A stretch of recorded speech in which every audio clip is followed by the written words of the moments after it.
Bonjour à tous, chers fans du Barça. Ici Cheikh, un passionné comme vous, pour vous parler de notre club de cœur. N'oubliez pas de liker et de vous abonner pour ne rien manquer de l'actualité du FC Barcelone. Aujourd'hui, nous allons aborder 3 sujets brûlants concernant notre équipe bien-aimée. Premièrement, parlons d'un chapitre qui semble toucher à sa fin, l'histoire entre le FC Barcelone et Frenkie de Jong. Après plusieurs saisons de haut et de bas, où le talent du Néerlandais a brillé par moments, mais où les doutes et les défis économiques ont aussi été présents, tout indique que son départ pourrait bien devenir une réalité. Depuis les bureaux du Camp Nou, la direction prépare déjà le terrain pour un transfert qui pourrait marquer un tournant dans la restructuration économique et sportive du club, sous la direction ferme de Joan Laporta. L'intérêt de Manchester United pour De Jong n'est pas nouveau, mais cette fois, selon des sources proches des négociations, l'offre qui pourrait être mise sur la table atteindrait les 70 millions d'euros. Une somme considérable en ces temps de rigueur financière, qui permettrait au Barça non seulement d'alléger une charge salariale importante, mais aussi de faire un pas vers la durabilité et la flexibilité sur le marché des transferts. Joan Laporta, qui depuis son retour insiste sur la nécessité d'équilibrer les comptes sans perdre en compétitivité, a clairement montré qu'il était prêt à négocier si l'offre répond aux attentes du club. Il ne s'agit pas d'une décision précipitée ou capricieuse. Le contexte actuel exige de la fermeté et de la planification, et en ce sens, l'entraîneur en Flick a donné son accord à l'opération. Le technicien allemand, qui construit son équipe sur des piliers d'engagement, d'intensité et de fonctionnalité tactique, comprend qu'il y a des décisions qui doivent être prises pour le bien collectif. De Jong, avec son salaire élevé et son intégration irrégulière dans certains systèmes de jeu, représente l'une de ces opportunités où un transfert peut bénéficier à toutes les parties.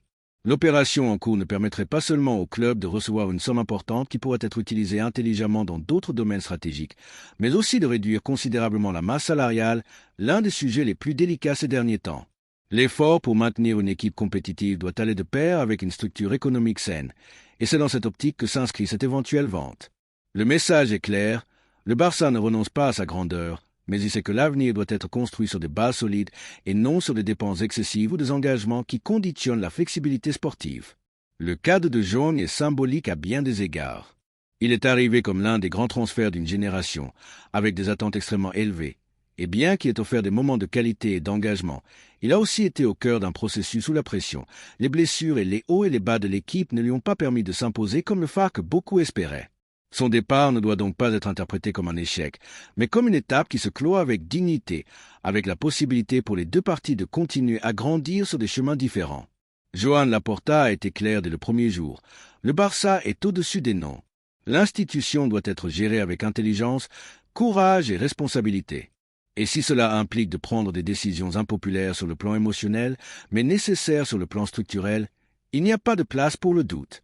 De Jong est un bon joueur, personne ne le conteste, mais le projet actuel nécessite une fluidité financière, de l'espace pour de nouveaux profils et la certitude que chaque pièce intègre parfaitement dans le plan de Flick. Il est également important de souligner que cette opération n'est pas envisagée comme une urgence désespérée pour renflouer les caisses, mais comme une stratégie préméditée, soutenue par le staff technique et la direction, et pensée à moyen et long terme. Il ne s'agit pas de vendre pour vendre, mais d'ouvrir la porte à un départ qui, s'il se concrétise dans les termes espérés, servira de levier positif pour le club. Avec 70 millions d'euros et une charge salariale en moins, le Barça pourra continuer à construire sa nouvelle ère avec plus de liberté, d'ambition et de cohérence. Le style de jeu de l'équipe est en train d'être redessiné avec une précision allemande, et cela implique que certains profils, aussi talentueux soient-ils, ne correspondent plus à la vision d'avenir qui se développe. Flick veut une équipe dynamique, engagée et adaptable. De Jong, dont le professionnalisme n'a jamais été remis en question, n'est tout simplement pas indispensable dans cette nouvelle structure. Et quand un joueur n'est pas indispensable et que son départ représente un gain pour le club, la décision devient logique, voire nécessaire. La question qui se pose maintenant est la suivante. Que pensent les supporters de ce possible départ? Pensez-vous qu'il est temps de tourner la page Frenkie de Jong au club? Ou pensez-vous qu'il a encore beaucoup à offrir en bleu et grenat?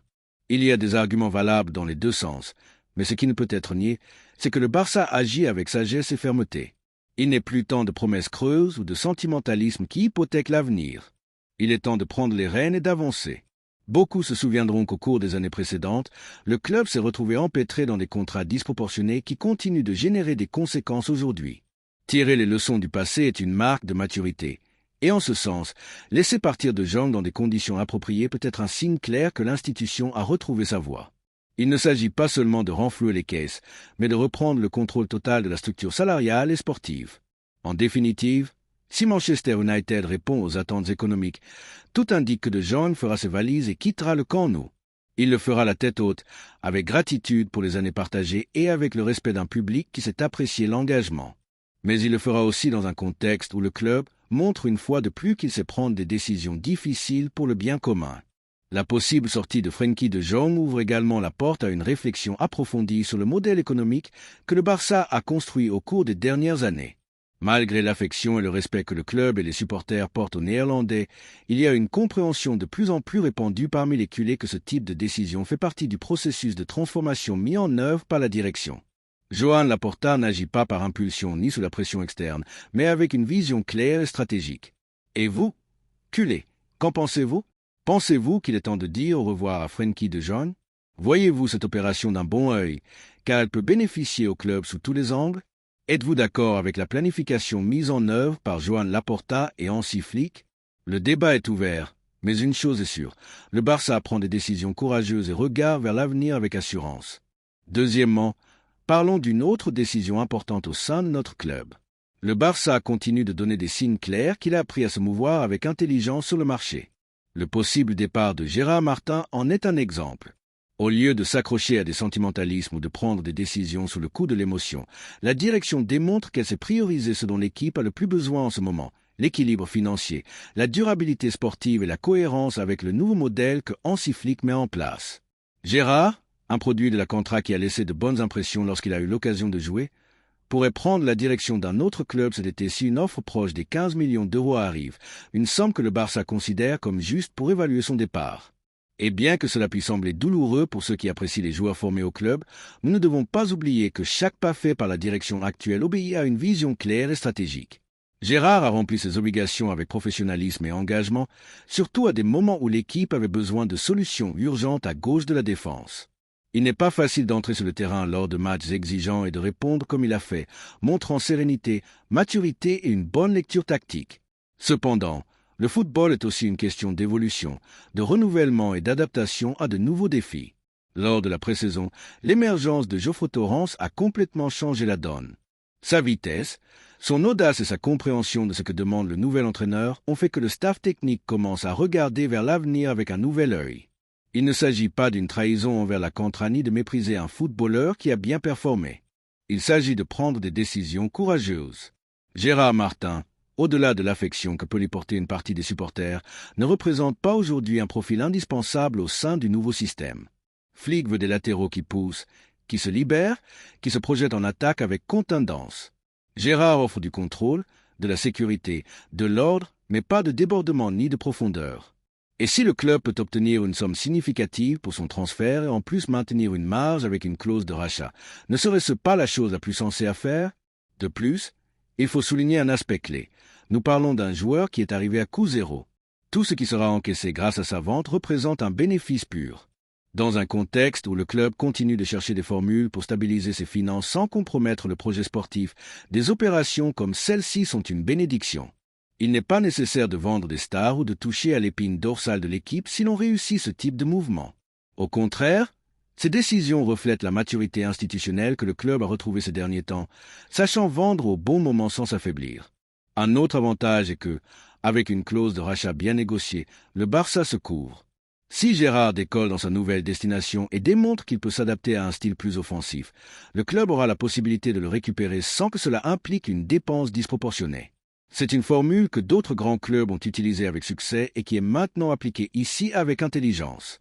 On ne ferme pas la porte à Gérard, on lui donne simplement l'opportunité de grandir dans un autre environnement avec la possibilité de revenir s'il le mérite et s'il s'intègre dans le projet futur.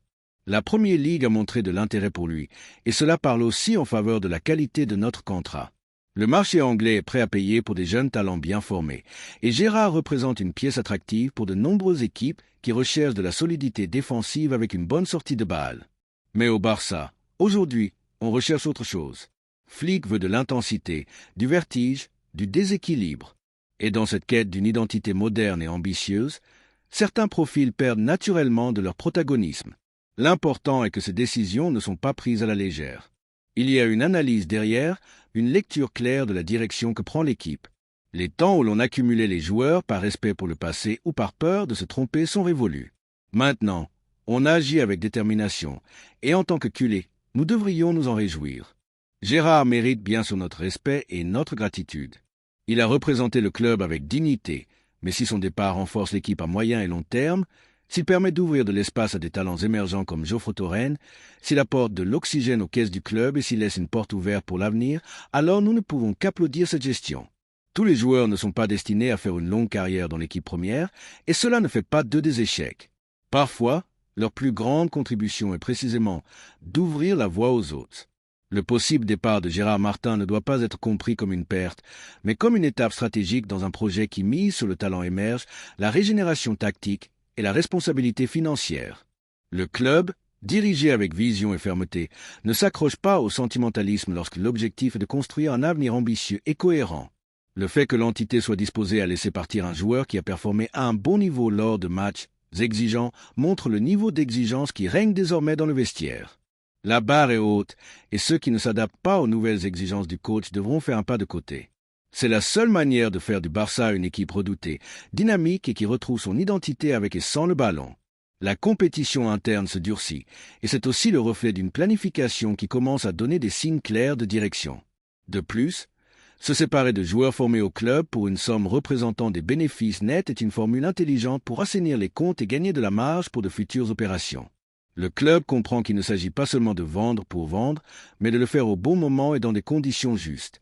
L'évaluation de Gérard à 15 millions montre que le Barça valorise son patrimoine, mais c'est aussi saisir les opportunités du marché. Maintenant, la question est sur la table. Que pensez-vous, culé? Pensez-vous que vendre Gérard Martin pour 15 millions avec une clause de rachat incluse est une décision judicieuse? Ou pensez-vous qu'il pourrait encore avoir sa place dans l'équipe? La direction trace un chemin avec fermeté, transparence et l'idée claire de nous ramener à la place que nous méritons. Et tout commence par savoir lâcher prise, savoir parier et surtout savoir construire sans peur. Nous voyons le nouveau Barça, celui qui ne recule pas, qui prend des décisions même quand elles font mal et qui le fait en pensant au bien supérieur du club. Pour ma part, j'applaudis cette posture, car c'est ainsi que se construisent les grands cycles, c'est ainsi que l'on retrouve la grandeur. Troisièmement, parlons d'un énorme coup sur le marché des transferts pour le Barça.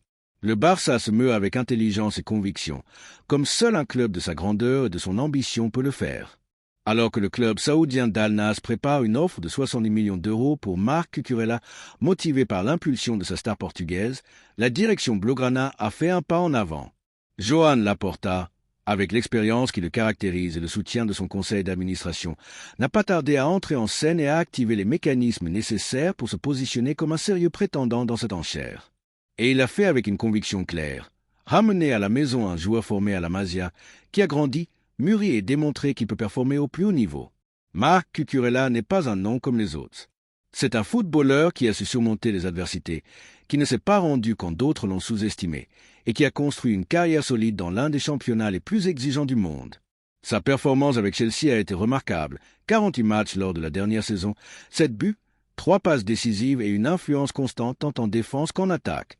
Mais ce qui est le plus précieux chez Cucurella ne se trouve pas seulement dans les statistiques, mais dans son esprit compétitif, sa capacité de leadership et son énergie infatigable sur le terrain. Et cela, dans le contexte actuel du Barça, c'est de l'or pur. L'arrivée de Hansi Flick a révolutionné le panorama tactique et compétitif du club. Son regard européen, moderne et précis, a transformé les profils recherchés pour renforcer l'effectif. Et dans cette analyse, Marc Cucurella apparaît comme l'une des pièces les plus désirées par l'entraîneur allemand. Flick a donné son approbation sans hésiter. Il voit en Cucurella un footballeur polyvalent, capable de s'adapter à différents systèmes, avec une résistance physique privilégiée et une mentalité gagnante. Son profil correspond parfaitement à l'idée de jeu qui se consolide dans cette nouvelle ère du technicien, où l'équilibre, l'agressivité tactique et la verticalité marquent la cadence. Laporta a compris le message et, au-delà de l'aspect strictement sportif, perçoit également dans ce mouvement un message puissant pour le barcelonisme et pour le football européen. Le Barça est de retour, non seulement en tant que pépinière de talent, mais aussi en tant que destination désirée pour ceux qui connaissent et valorisent la signification de porter ses couleurs. Cucurella sait ce que c'est que de représenter le club, il connaît ses valeurs et a porté l'écusson depuis sa formation. Son retour ne serait pas un simple transfert, mais une retrouvaille avec son histoire, une réhabilitation du modèle qui a porté tant de fruits. Mais il ne s'agit pas seulement de romantisme. L'opération a du sens sous tous les angles. Tout d'abord, le prix du marché de Cucurella est élevé, oui, mais assumable si l'on gère avec intelligence et que l'on active certains leviers qui sont déjà en cours de travail depuis la direction financière. Le joueur, de plus, serait disposé à prioriser le projet sportif par rapport à l'économique. Bien que l'Arabie offre des chiffres astronomiques, revenir au Barça représente pour lui un saut émotionnel et professionnel. Et cette volonté peut faire la différence dans une négociation complexe, mais pas impossible. En second lieu, l'effectif Blaugrana gagnerait en profondeur, en expérience internationale et en solutions immédiates. Cucurella peut performer en tant que latéral, en tant que piston et même en tant que milieu dans certains contextes. Sa polyvalence est un atout incontestable. De plus, sa connaissance du championnat espagnol faciliterait son adaptation immédiate, un facteur clé lorsque l'on recherche des résultats dès la première minute. Et nous ne pouvons pas ignorer le composant symbolique. À une époque où beaucoup critiquent la fuite des jeunes talents, récupérer un joueur formé au club qui a triomphé à l'étranger et décide de revenir est un geste qui renforce l'identité du club. Le barcelonisme a besoin de ces signes. Il a besoin de sentir que l'écusson est toujours un aimant puissant, que les fils de la maison n'oublient pas leurs racines et que le projet dirigé par Laporta a de la crédibilité. Bien sûr, la bataille ne sera pas simple. Al Nassr dispose d'un carnet de chèques bien garni et du poids médiatique de sa star portugaise. Mais dans le football, tout ne s'achète pas avec de l'argent. L'histoire, le maillot, l'ambition collective et le désir authentique du joueur peuvent faire pencher la balance. Et sur ce terrain, le Barça part avec un avantage. Il a l'âme, il a le plan et il a l'engagement de récupérer ce qui lui appartient. Les prochaines semaines seront décisives. Depuis les bureaux de la Ciudad Condal, les premiers contacts ont déjà été établis avec l'entourage du joueur et avec le club anglais. Il y a du respect pour l'institution de Chelsea, mais aussi de la clarté dans les objectifs. Si le scénario approprié se présente, le Barça n'hésitera pas à accélérer l'opération et à ramener Marc Cucurella comme l'un des transferts les plus symboliques et fonctionnels de cette nouvelle étape. Dans cette nouvelle étape dirigée par Hansi Flick, le Barça montre une fois de plus qu'il n'a pas perdu son instinct gagnant ni sa capacité à identifier des opportunités précieuses sur le marché. Le fait que Joan Laporta ait décidé d'entrer avec détermination dans la course pour Marc Cucurella, sans aucun doute, une preuve de la trempe et de la vision stratégique qui s'impose dans les bureaux du club catalan.